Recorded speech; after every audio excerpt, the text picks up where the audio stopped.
তাহলে আমরা যখন এই কাজটা করলাম, আমাদের ভার্টিক্যাল পোর্শনটা ডান দিকে শিফট হয়ে গেল এবং এখন অরিজিন মানে এক্সেপ্টেড সাপ্লাই কার্ভ হচ্ছে এই রেড পোর্শন এবং এই ব্লু পোর্শন।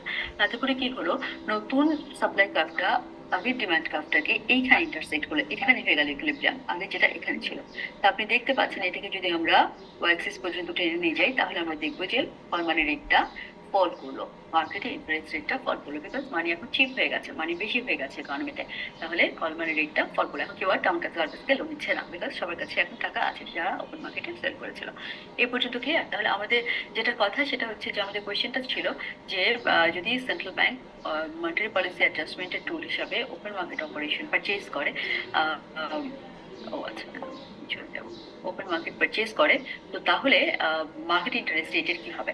তখন আমরা বলবো যে পারচেজ করলে আমাদের এই যে সিচুয়েশন আমি ডায়াগ্রাম দিয়ে দেখাবো এবং মার্কেট ইন্টারেস্ট রেট ফল করবো। বলো ম্যাম, এই কোশ্চেনটার জন্য কি আমরা এই কার্ভটাও একে আমরা মানে এক্সপ্লেনেশন করতে হবে? আঁকতেই হবে, কোনো কথাই নাই।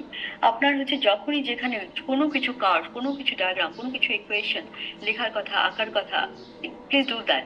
যদি না করেন আপনার অনেক নাম্বার কমে যাবে, অনেক। তো এটা হবে এবং এক্সপ্লেন করতে হবে।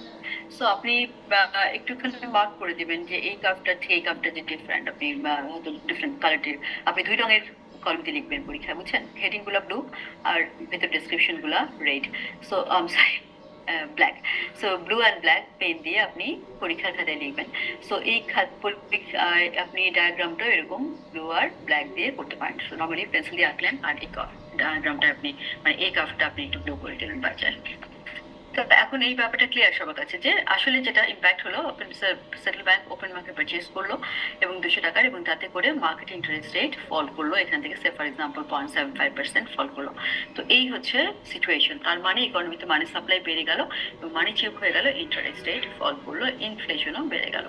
আচ্ছা, তাই এটা যদি আমরা না দেখতাম, যদি বলতাম ওপেন মার্কেট পারচেজ না ওপেন মার্কেট সেল হয়েছে, তাহলে জাস্ট এক্স্যাক্টলি অপোজিট সিচুয়েশন হতো না? তখন কি হতো, তখন মনে করেন এই 0.2টাই ছিল আমাদের অরিজিনাল, এটাই ছিল আমাদের অরিজিনাল কার্ভ। সেখান থেকে ওপেন মার্কেট সেল হয়েছে মানে 200 টাকার ওপেন মার্কেট সেল হয়েছে মানে সেন্ট্রাল ব্যাংক টাকা নিয়ে গেছে, সে সিকিউরিটি সেল করে টাকা নিয়ে গেছে, আমরা সিকিউরিটি কিনে নিয়েছি, আমাদের কাছে থেকে টাকা সেন্ট্রাল ব্যাংক নিয়ে গেছে, তো মানি সাপ্লাই কমে গেল। এটা একটা কন্ট্রাকশনারি প্রসেস। তাহলে আমরা 0.2 থেকে 1-এ মুভ করলাম, তাহলে ইন্টারেস্ট রেট এখান থেকে উপরে উঠে গেল। তাহলে এটা কন্ট্রাকশনারি প্রসেস, ইন্টারেস্ট রেট বেড়ে গেল, ইনফ্লেশন কমার দিকে, মানি সাপ্লাই কমে গেল। এখন আমরা যে সিচুয়েশনের মধ্যে আছি, সবাই ঠিক আছে?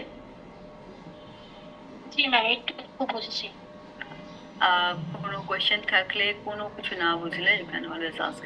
আচ্ছা, তারপরে এটা গেল ওপেন মার্কেট অপারেশন। এটাই সবচেয়ে ইফেক্টিভ অপারেশন, এইভাবেই সেন্ট্রাল ব্যাংক সবচেয়ে বেশি ইউজ করে ওপেন মার্কেট অপারেশনটা।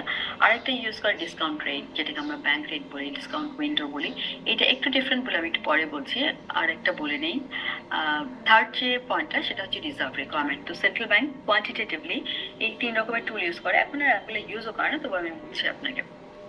আপনার অ্যাসাইনমেন্টে জমা হয়েছে দেখছিলাম, সবাই দিয়েছিলেন? অ্যাসাইনমেন্টে জমা দিয়েছিলেন সবাই? দিয়েছিলাম। আচ্ছা, তাহলে ওই অ্যাসাইনমেন্টটুকু আমরা আজকে পড়ে ফেলবো, তাহলে আপনার কাছে আরো ক্লিয়ার হয়ে যাবে। তো তাহলে রিজার্ভ রিকোয়ারমেন্ট যেটা, মানে আপনি জানেন এটা সিআরআর। তো সেন্ট্রাল ব্যাংক সিআরআর অ্যানাউন্স করে, তাই না? তো সেন্ট্রাল ব্যাংকের এখন সিআরআর আছে 4%, নাকি কত আছে?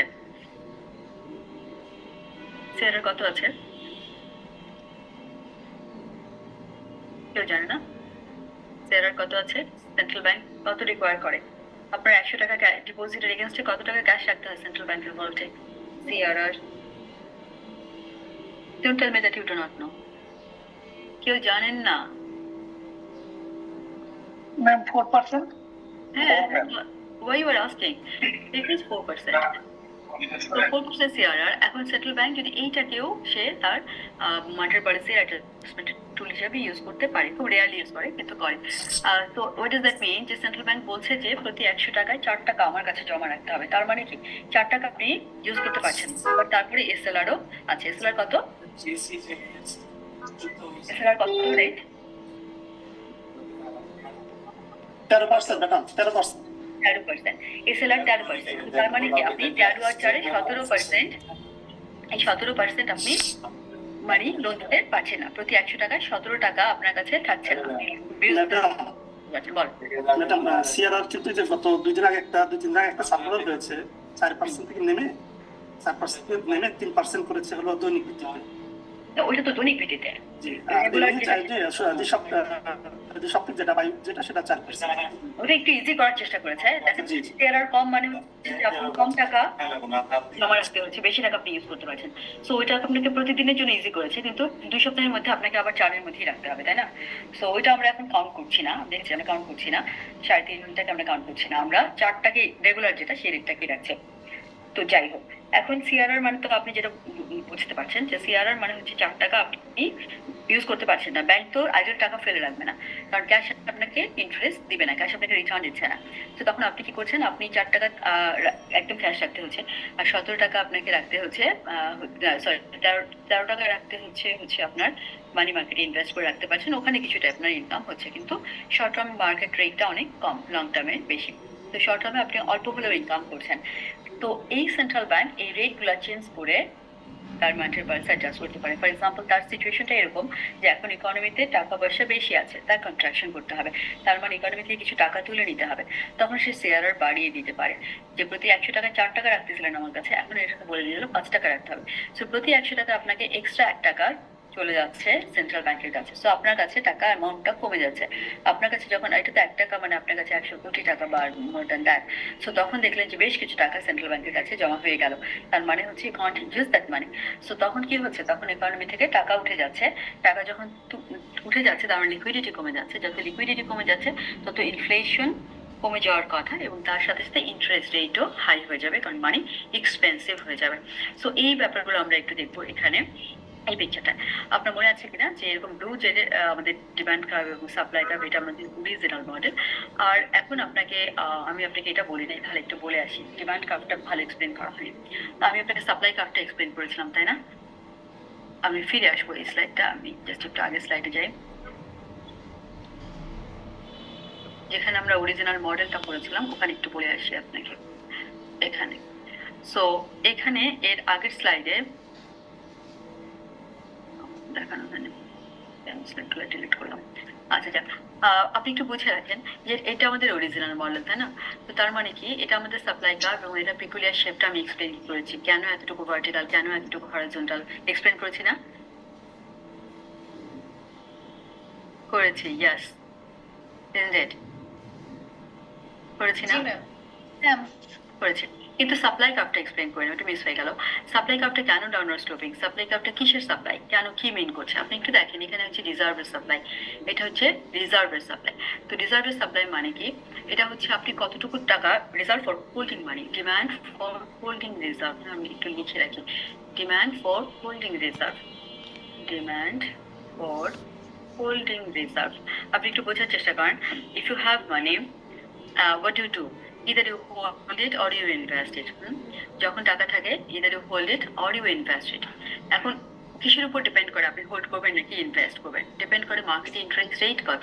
আপনি ইনভেস্ট করবেন, if you earn good money then you will invest, if you do not earn good money you will not invest. If you remember, আমাদের যে 6 আর 9% হয়ে গেছিল, 6 আর 9 ইন্টারেস্ট রেট হয়ে গেছিল, রিমেম্বার ওই সিচুয়েশনটায়? তখন কিন্তু কনজাম্পশন অনেক বেড়ে গিয়েছিল, তাই না? যে মানুষ হোল্ড করছিল টাকা বেশি, যে তখন ছিল ইনফ্লেশন 9%, 9.5% ইনফ্লেশন, অথচ আমার সেভিং ইন্টারেস্টে ডিপোজিট ইন্টারেস্ট রেট হচ্ছে 6%। তো তাহলে কি হচ্ছে, আমি -9% ইন্টারেস্ট রেটে আমি মার্কেটে, আমি ইন্টারেস্টে আমি কি বলে এটাকে, ব্যাংকে ডিপোজিট করছি, তাই না? সো আমার নেগেটিভ আর্নিং হচ্ছে। আমি যখন ব্যাংকে টাকা রাখছি তখন আমার নেগেটিভ আর্নিং, যখন আমি ইনভেস্ট করছি I am earning negative, isn't it? তাই জন্য 6% যখন ডিপোজিট ইন্টারেস্ট রেট ছিল, ঠিক না? Are you with me? Yes, ma'am. আচ্ছা, তো তাহলে যেটা হচ্ছে যে যদি আপনার ফর এক্সাম্পল এখানে 6% ইন্টারেস্ট রেট, যদি এখানে 6% ইন্টারেস্ট রেট আছে, তখন আপনি বলছেন যে আপনি বেশি ডিমান্ড করছেন টু হোল্ড, বেশি ডিমান্ড টু হোল্ড। এই কার্ভটা হচ্ছে demand curve for holding reserve, কত টাকা আপনি হোল্ড করতে চান রিজার্ভ হিসাবে। So demand for holding reserve is higher when the interest rate is lower, because এটা আপনার earning, তাই তো? So whenever the interest rate is rising high, you are demanding less to hold. আপনি বেশি বেশি ইনভেস্ট করে দিচ্ছেন, মার্কেট ব্যাংকে দিয়ে দিচ্ছেন বা মার্কেটে ইনভেস্ট করছেন, বিকজ মার্কেটের রিটার্ন রেটটা অনেক হাই, ইজন্ট ইট? এই ব্যাপারটা বোঝা গেল? So just like demand curve, law of demand যেভাবে বলে যে প্রাইস বাড়লে ডিমান্ড কমে, প্রাইস কমলে ডিমান্ড বাড়ে, এক্স্যাক্টলি সেম হিয়ার। যে মানি প্রাইস ইন্টারেস্ট রেট বাড়ছে আর ডিমান্ড ফর হোল্ডিং কমে যাচ্ছে, এই টাকাটা আপনি ইনভেস্ট করে দিচ্ছেন। ওকে, ঠিক আছে? জি ম্যাম, জি ম্যাম। এই জন্য এটা ডাউনওয়ার্ড স্লোপিং, এই সেই জন্য এই শেপটা downward sloping. So demand curve যেহেতু সবসময় ডাউনওয়ার্ড স্লোপিং হয়, সেজন্য পার্টিকুলার কিছু না বলে আমরা এটা তখন এক্সপ্লেন করিনি, কিন্তু বলা দরকার ছিল, বাট এখন এটা আমাদের লাগবে। এখন আমরা যদি দেখি যে সেন্ট্রাল ব্যাংক ডিসাইড করেছে যে সে ইন্টারেস্ট রেটটা রেজ করবে, সরি রিজার্ভ রেটটা মানে সিআরআর রেটটা রাইজ করবে। So when the required reserve ratio increases, দেখেন এখানে পয়েন্টটা হচ্ছে যে সেন্ট্রাল ব্যাংকের এটা আরেকটা টুল যে সে এই রিকোয়ার্ড রিজার্ভ রেশিও মানে হচ্ছে সিআরআর সে রেজ করার প্ল্যান করছে। সে যদি বলেছে যে রেজ করবে, সে ফর এক্সাম্পল আমাদের এখন 4% থেকে যদি ইনক্রিজ করে 5% হয়, তখন কি হবে? তখন মানুষজন বেশি টাকা ডিমান্ড টু হোল্ড, বিকজ তাদেরকে এই এক্সেস রিজার্ভটা রাখতে হবে। প্রতি 100 টাকা 1 টাকা এক্সেস রিজার্ভ তাকে রাখতে হবে। সো সে বেশি ডিমান্ড করছে, সেই ডিমান্ড টু হোল্ড, হ্যাঁ তার টাকা লাগবে হোল্ড করার জন্য, টাকা ইনভেস্ট করতে পারছে না, পুরো টাকাটা লোন দিতে পারছে না, 1 টাকা কম দিতে হচ্ছে, কারণ 1 টাকা তাকে হোল্ড করতে হবে। এখন the point is why the curve is shifted. আপনার যদি মনে থাকে মাইক্রো ইকোনমিক্সে আমরা পড়েছিলাম যে আমরা যখন ডিমান্ড এবং সাপ্লাই কার্ভটি ইকুইলিব্রিয়াম দেখাই এরকম করে, রিমেম্বার, তখন আমরা দেখাই যে এটা হচ্ছে আমাদের ইকুইলিব্রিয়াম পয়েন্ট এবং এতটুকু ডিমান্ড প্রাইস, এই প্রাইসে এতটুকু ডিমান্ড আর এতটুকু সাপ্লাই ইকুইলিব্রিয়াম আছে। না হোয়াট ইফ এখানে আমরা লিখতাম যে এটা হচ্ছে প্রাইস, তাই না? এটা হচ্ছে প্রাইস এবং এখানে হচ্ছে কোয়ান্টিটি ডিমান্ডেড অ্যান্ড সাপ্লাইড। তো আমরা কি করতাম যে এখানে প্রাইস, দেখেন প্রাইস চেঞ্জ হয়ে মানে প্রাইস বাড়লে ডিমান্ড কমবে, কিন্তু যদি আমরা বলতাম যে প্রাইস বাড়ে নাই, অন্য কোনো রিজনে ডিমান্ড কমে গেছে, ঠিক আছে, হঠাৎ করে রেইন হয়ে গেছে, হঠাৎ করে টর্নেডো হয়ে গেছে, হোয়াট এভার, কোনো ন্যাচারাল অথবা ম্যানমেড ডিজাস্টার, কোনো একটা কিছু, তো প্রাইস ছাড়া অন্য কোনো রিজনে যদি ডিমান্ডটা বেড়ে যায়, যে কোনো জিনিসের ডিমান্ড। সো আমি যেটা বলতে চাচ্ছি, ওয়াই এক্সিস যে ফ্যাক্টরটা আছে, এই ফ্যাক্টরটার চেঞ্জের কারণে এক্স এক্সিসে চেঞ্জ আসে। ওয়াই এ যে ফ্যাক্টর আছে এটা ছাড়া অন্য যে কোনো রিজনে যদি ডিমান্ড বাড়ে, তাহলে আমরা কার্ভটা এখান থেকে এখানে শিফট করাই না, বা ডিউ টু আমরা এটা শিফট করিয়ে দিই। সো আপনি যদি প্রাইস বেশি হয়েছে, সো ডিমান্ড কমে গেছে, প্রাইস কম হয়েছে, সো ডিমান্ড বেড়ে গেছে, এরকম ঠিক আছে, তাই না? কিন্তু যদি প্রাইস কোনো চেঞ্জ হয়নি কিন্তু স্টিল ডিমান্ড বেড়ে গেছে এখন, তো তখন আপনি সেটা কিভাবে দেখাবেন? তখন আপনি কার্ভের বিভিন্ন পয়েন্ট ধরে ধরে দেখাতে পারবেন না। So but you do, you shift the curve, না you shift the curve. So কার্ভটা এখান থেকে বেড়ে গেলে আমরা ডান দিকে শিফট করে দিই, কমে গেলে বাম দিকে শিফট করে দিই। বুঝতে পারছেন? মনে আছে? এগুলো বোঝার কিছু নেই, আপনি মনে আছে কিনা মাইক্রো ইকোনমিক্স এগুলো পড়েছিলেন, movement along the curve versus shifting the curve. তো এই জিনিসটা এখানে হয়েছে যে ইন্টারেস্ট রেট যেহেতু এখানে ফ্যাক্টর, মানে ওয়াই এক্সিসের ভ্যারিয়েবলটা হচ্ছে ইন্টারেস্ট রেট কোনো চেঞ্জ হয় না, স্টিল আপনার ডিমান্ড ফর হোল্ডিং রিজার্ভ বেড়ে গেছে, ডিমান্ডটা বেড়ে গেছে। তো আপনার এক্সেস ডিমান্ডটা এই ইন্টারেস্ট রেটের সাথে রিলেটেড না। So what you do, you shifted the curve, যে পরিমাণ আপনার টাকা এক্সেস লাগবে সেই পরিমাণ শিফট হয়ে গেছে ডিমান্ড কার্ভটা ডান দিকে। এটাই বোঝানোর জন্য এটা বললাম। ওকে, ইয়েস ম্যাম। এটা বুঝতে পেরেছেন? Yes ma'am. আচ্ছা, তাহলে এখন আমাদের হচ্ছে আসল কথা যে ইম্প্যাক্টটা কি পড়বে। যে সেন্ট্রাল ব্যাংকের ডিসিশন ছিল, সে মানিটারি পলিসি এখন যেরকম সে অ্যানাউন্স করেছে, ইমপ্লিমেন্ট করেছে এবং দেখছে যে মানি সাপ্লাই ইকোনমিতে বেশি আছে, তাহলে মানি সাপ্লাই কমাতে হবে, লিকুইডিটি কমাতে হবে। তো সে ডিসাইড করলো যে তার অনেক টুল আছে, কোয়ালিটেটিভ আছে, কোয়ান্টিটেটিভ আছে। কোয়ান্টিটেটিভের মধ্যে ওপেন মার্কেট আছে, ব্যাংক রেট আছে, রিজার্ভ রেট আছে, আরো রিভার্সিভ আমরা এখনই করবো, এগুলো আছে, অনেক রেট, অনেক টুলস তার আছে, কিন্তু সবচেয়ে কমনলি ইউজ হয় হচ্ছে open market operation, by the way.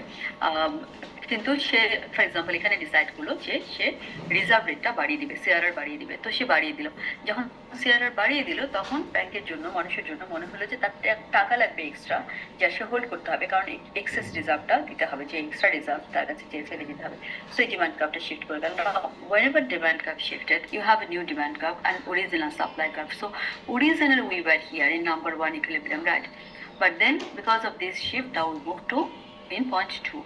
So you can clearly see the interest rate point 1 এ যেখানে ছিল সেখান থেকে এটা রাইজ করেছে in equilibrium point 2। তার মানে কি, যে যখনই সেন্ট্রাল ব্যাংক রিজার্ভ রেট বাড়িয়ে দিয়েছে, সিআরআর বাড়িয়ে দিয়েছে, যেটা একটা কন্ট্রাকশনারি পলিসি। তার মানে হচ্ছে মানি কমে যাবে ইকোনমি থেকে, তার মানে হচ্ছে মানি এক্সপেন্সিভ হয়ে যাবে। মানি যখনই কমে গেল তখনই মানি এক্সপেন্সিভ হয়ে গেল। সো মানির প্রাইস হচ্ছে interest rate, so definitely interest rate is going high. আর ইম্প্যাক্ট হিসাবে পরে আমরা যদি সুযোগ পাই দেখবো যে ইনফ্লেশনও কমার কথা, ইনফ্লেশন আস্তে আস্তে কমে আছে। সি ওকে এ পর্যন্ত ঠিক আছে? জি ম্যাম। জি ম্যাম। আচ্ছা, দেন আমরা আসবো আমাদের যে লাস্ট, যেটা আমরা ছেড়ে আসলাম লাস্ট টুলটা, এটা হচ্ছে ডিসকাউন্ট রেটের যে ইম্প্যাক্টটা। আমরা একটু ফেলে আসছি কারণ এটা একটু ডিফারেন্ট ছিল, সেই জন্য আমরা এখান থেকে পড়তে শুরু করি। এখান থেকে ছিল যে সেন্ট্রাল ব্যাংক যদি তার মনিটারি পলিসি অ্যাডজাস্টমেন্টের জন্য ব্যাংক রেট চেঞ্জ করার চিন্তা করে। সো ব্যাংক রেট আপনি জানেন, ব্যাংক রেটকে আমরা ডিসকাউন্ট রেটও বলি, ব্যাংক রেটও বলি, লেন্ডার অফ লাস্ট রিসোর্ট হিসাবে যে রেট চার্জ করে সেই রেটও বলি, আবার ডিসকাউন্ট উইন্ডো বলি, যাই বলি আর কি। তো এখানে সেন্ট্রাল ব্যাংক, আমাদের ব্যাংক রেটও এখন 4%, তাই না? ব্যাংক রেটও 4% না? তো সেন্ট্রাল ব্যাংক কি মনে করলো, সে মনে করলো যে ব্যাংক রেট চেঞ্জ করবে। তাহলে এখানে যে ব্যাংক রেট চেঞ্জ করবে, এখানে ব্যাংক রেট এক সেকেন্ড বাড়িয়েছে না কমেছে, এখানে ব্যাংক রেট কমেছে। আচ্ছা, ব্যাংক রেট কমেছে মানে হচ্ছে এটা একটা এক্সপ্যানশনারি পলিসি। তার মানে যখন আপনি লো রেট চার্জ করছেন, মানে ইজি করে দিচ্ছেন, যে কম রেট অফ ইন্টারেস্টে আপনি বড় করতে পারবেন, ব্যাংকগুলো বড় করতে পারবে সেন্ট্রাল ব্যাংকের কাছে। So that actually indicates it's an expansionary, money is becoming more cheap because interest is going down, না তাই তো? সো এখন ব্যাপারটা ডিফারেন্ট। এতক্ষণ পর্যন্ত আমরা যা শিখছিলাম ওই ব্যাপারে এটা এক্সপ্লেন করা যায়, but then there is something different. Why?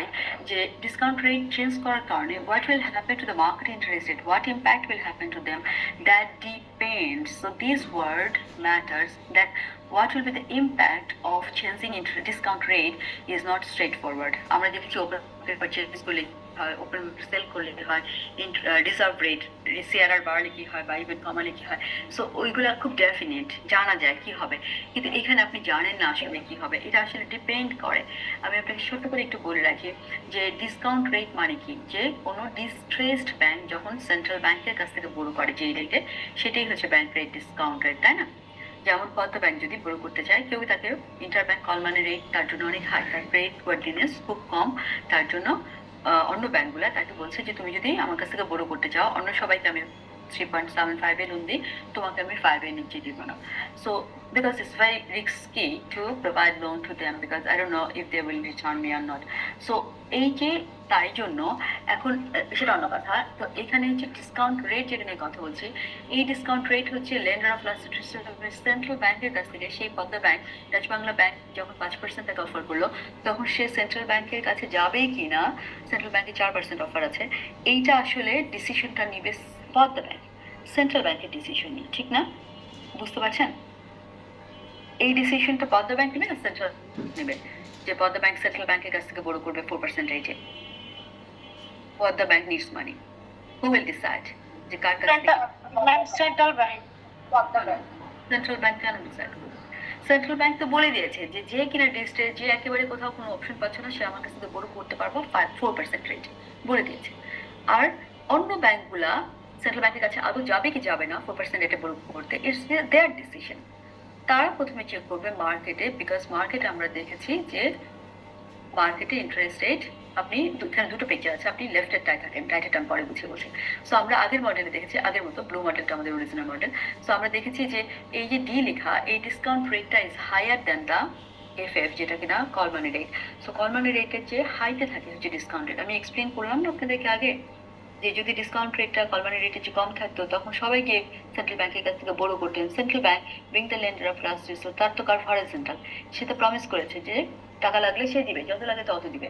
তো যখন এরকম প্রমিস করেছে, তখন কি হয়েছে, তখন সেন্ট্রাল ব্যাংকের কাছ থেকে যদি এই রেটটা কল মানি রেটের চেয়ে কম থাকতো, 2%, 2.5% থাকতো কল মানি রেটের চেয়ে কম, তখন তো যে কেউ সেন্ট্রাল ব্যাংকের কাছ থেকে টাকা নিয়ে আসতো, এনে আবার অন্য ব্যাংকে লোন দেওয়ার চেষ্টা করতো। একটা আনকম্পিটিটিভ সিচুয়েশন ক্রিয়েট হতো, unethical competition ক্রিয়েট হতো।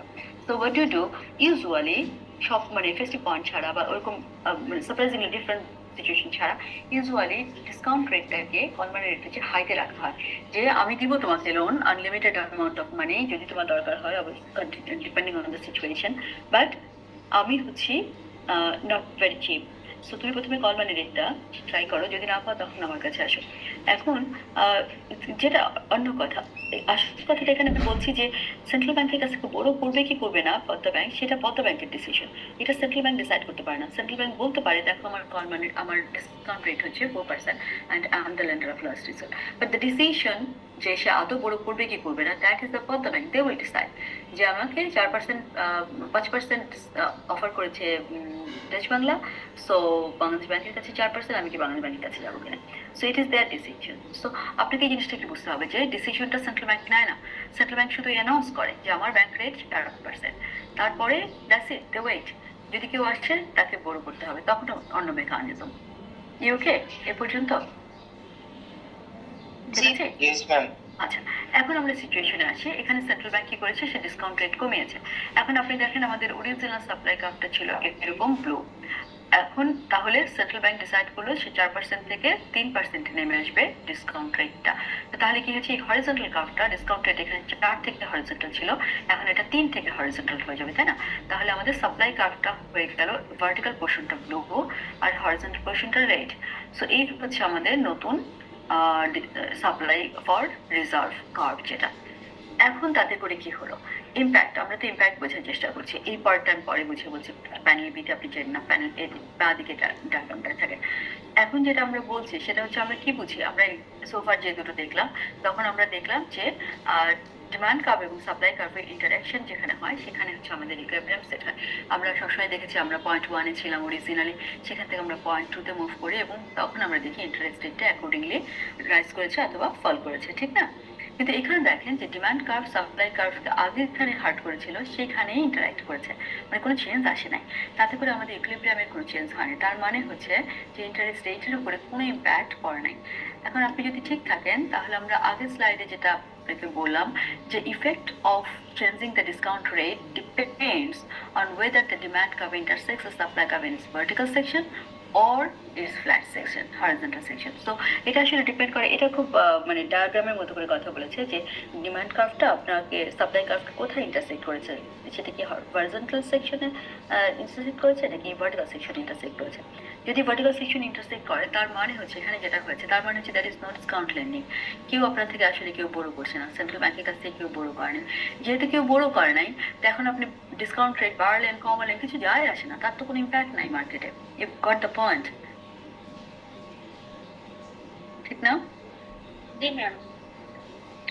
So that is the point এই পিকচারে, যে আমাদের ডিসকাউন্ট রেট কমে গেছে, সে কারণে আমরা আমাদের সাপ্লাই কার্ভটা ভার্টিক্যাল পোর্শনটা শর্ট করে এখান থেকেই ফ্ল্যাট করে দিয়েছি, কারণ এটা 3%, ওটা 4%, এখন আমরা 4% নাই, সো আমি 3 থেকে এটাকে ফ্ল্যাট করে দিয়েছি। কিন্তু দেখলাম যে আমাদের ডিমান্ড কার্ভটা হার্ট করেছে ভার্টিক্যাল সেকশন, তার মানে হচ্ছে কেউই আপনার থেকে বড় করেনি। যত টাকা ইকোনমিতে আছে 500 টাকাই আছে, 500 টাকা ছিল 500 টাকাই আছে, এবং সেটা ওপেন মার্কেট অপারেশন দিয়ে এসছে, এবং তার মানে হচ্ছে এটা নন বড় রিজার্ভ, তার মানে কোনো বড় বোরোইং হয় না, সেন্ট্রাল ব্যাংকের কাছে কেউ বড় করে নাই। তো তার মানে হচ্ছে যেহেতু কেউ বড় করে নাই, তো আপনার বোরোইং রেট কমুক বাড়ুক যা খুশি হোক তার কোনো ইম্প্যাক্টই আসলে এখানে পড়লো না, মার্কেট ইন্টারেস্ট রেটের উপর তার কোনো ইম্প্যাক্ট পড়লো না। এটা ঠিক আছে। এখন যদি আমরা বলি যে হোয়াট ইফ, যে কিছু বোরোইং আছে, এখন আমরা ওখানে দেখি যে তাহলে বোরোইং আছে মানে হচ্ছে যে ডিমান্ড কার্ভটা সাপ্লাই কার্ভের এখানে হিট না করে ভার্টিক্যাল সেকশনে হিট না করে ফ্ল্যাট সেকশনে ইন্টারসেক্ট করেছে। সো অরিজিনালি এটা 0.1-এ ছিল, মানে অরিজিনালি ডিমান্ড কার্ভটা এরকম ছিল, এখানে ইন্টারসেক্ট করেছে। তার মানে হচ্ছে ইকোনমিতে 500 টাকা ছিল নন বোরোড রিজার্ভ আর 100 টাকা ছিল বোরোড রিজার্ভ, 100 টাকা পদ্মা ব্যাংক সেন্ট্রাল ব্যাংকের কাছ থেকে বড় করেছে। সো এই ব্লু লাইনটা ছিল আপনার এখানে 700 টাকা ছিল। এখন এটা ছিল অরিজিনাল সিচুয়েশন। এখন সেন্ট্রাল ব্যাংক বলেছে আমি ডিসকাউন্ট রেট 4 থেকে 3-এ আনলাম। যখন ডিসকাউন্ট রেট 4 থেকে 3-এ নিয়ে চলে আসলো, তখন আপনি দেখলেন যে আপনার এই নতুন যে হরিজন্টাল সাপ্লাই কার্ভটা, এটা ডিমান্ড কার্ভকে 1 না 2 থেকে ইন্টারসেক্ট করেছে। সো এখানে আমাদের এখনকার ইকুইলিব্রিয়াম হয়ে গেছে। সো এখন আমরা দেখতে পাচ্ছি যে মার্কেট ইন্টারেস্ট রেট কত হয়, তার মানে মার্কেট ইন্টারেস্ট রেট ফলো করেছে।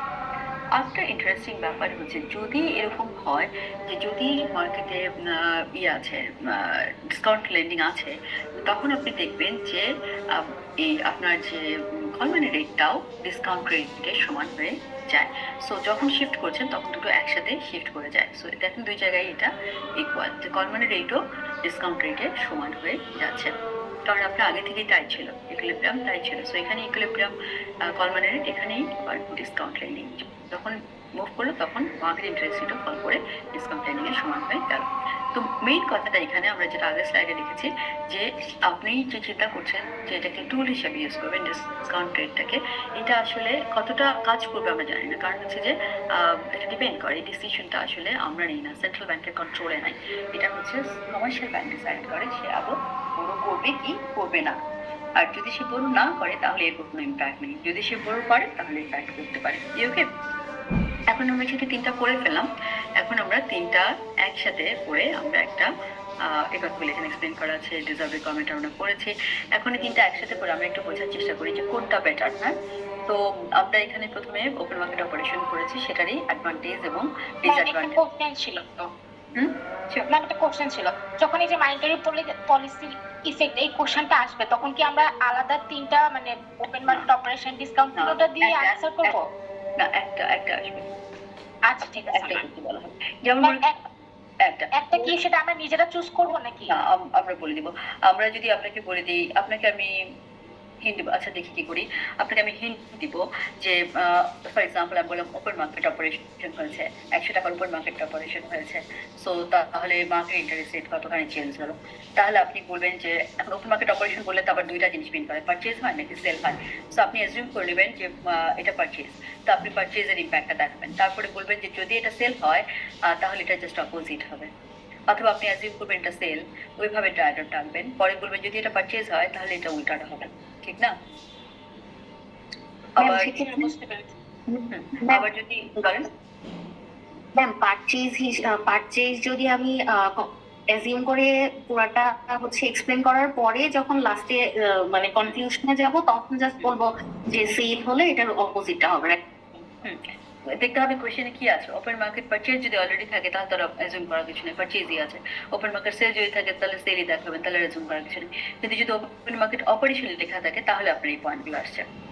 আচ্ছা, আর যদি ডিসকাউন্ট রেট চেঞ্জ থাকে, বলা হলো সেন্ট্রাল ব্যাংক 1% ডিসকাউন্ট রেট কমালো, তাহলে আপনি আমরা এখন এই যে যেটা করলাম ওভাবে আনবেন, তাহলে আপনাকে দুইটা ডায়াগ্রাম আঁকতে হবে, যে নো ডিসকাউন্ট লেন্ডিং, একটু আগে যেটা দেখলাম নো ডিসকাউন্ট লেন্ডিং অথবা ডিসকাউন্ট লেন্ডিং।